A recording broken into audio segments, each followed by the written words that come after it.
época, além de grandes lutadores, além de terem idealizado o esporte, os Gracies sempre foram pessoas com muita habilidade para lidar com a mídia, ou seja, desde os anos 20, 30, o Carlos Gracie ia até os jornais promover o esporte, promover os lutadores dele, em especial o irmão Hélio, desafiar grandes lutadores. Às vezes eles faziam até desafios contra campeões mundiais de boxe, Joe Lewis, que é uma lenda do boxe mundial, e faziam desafios pelo jornal, até sabendo ou desconfiando que ele jamais aceitaria, mas porque sabia que isso daria uma boa manchete. Então o Hélio dizia que lutava contra o grandalhão da luta livre com uma mão amarrada, oferecia dinheiro, até dinheiro que não tinha, um pouco por marketing, um pouco pela confiança absoluta que tinha a luta dele, na modalidade deles.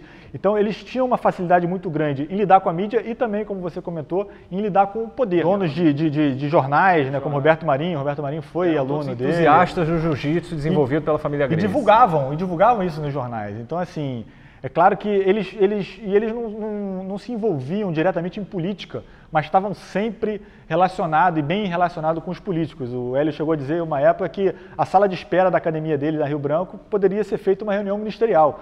Tamanha quantidade de políticos importantes, até presidentes da República. O Hélio Gracie deu aula para o Getúlio Vargas, no Palácio do Catete, por exemplo.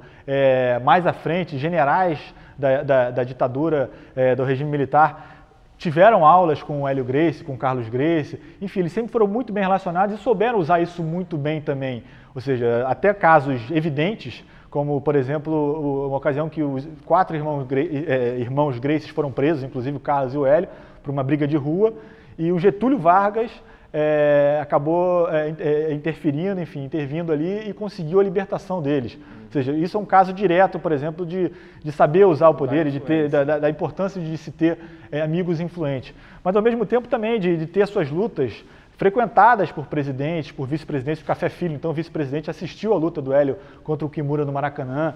Isso tudo ajudava a trazer a mídia, a imprensa na época, muito mais perto do esporte e ajudava a divulgar o esporte de uma maneira positiva. E despertava curiosidade de uma forma tão grande nas pessoas, quer dizer, no público em geral, que até um belo dia, no final dos anos 50, o Vale Tudo, no caso o MMA hoje, chega à televisão, né? Num programa famoso chamado Heróis do Ringue. Capítulo importantíssimo, novamente uma ideia em conjunto do Carlos com o Hélio Gracie, também uma participação importante de um empresário muito importante da época chamado Abraão Medina, que era dono de lojas. Enfim, ele resolveu bancar esse esporte, promover esse desafio chamado Heróis do Ringue, que era um programa que tinha uma audiência altíssima para a época e que envolvia lutas de vale tudo. O João Alberto Barreto, que hoje é um psicólogo esportivo renomado, era um dos grandes...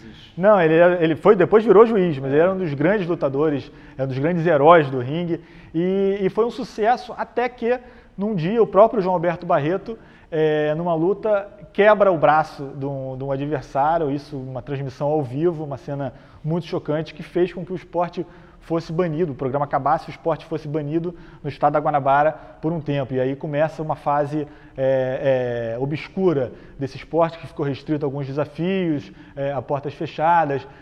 O jiu-jitsu se desenvolveu um pouco mais aí do ponto de vista esportivo, mas as lutas de vale tudo ficaram mortas ou mornas até mais ou menos o fim da década de 70, quando se retoma alguma rivalidade com o Karatê, depois com o Muay Thai, depois com a luta livre. É nesse período aí também que entra outra questão relacionada à televisão, que são os filmes do Bruce Lee. O Vale Tudo estava meio banido aqui no antigo estado da Guanabara, na capital federal, mas aí surge o Bruce Lee fazendo muito sucesso, e aí isso desperta um sentimento, porque o próprio Rorion, filho Gracie, da família Gracie, que tem essa ligação, que foi o criador do UFC, ele também tem muito a ver com o cinema, né? Ele participa, ele começa nos Estados Unidos com o cinema, mas depois envereda pelo caminho do jiu-jitsu. O Rorion viveu um pouco essa época do final dos anos 70, em que as academias de karatê, de kung fu, estavam bombando, tanto nos Estados Unidos quanto no Brasil, justamente por uma influência do Bruce Lee, principalmente, né? Que era um artista, um artista e também um lutador.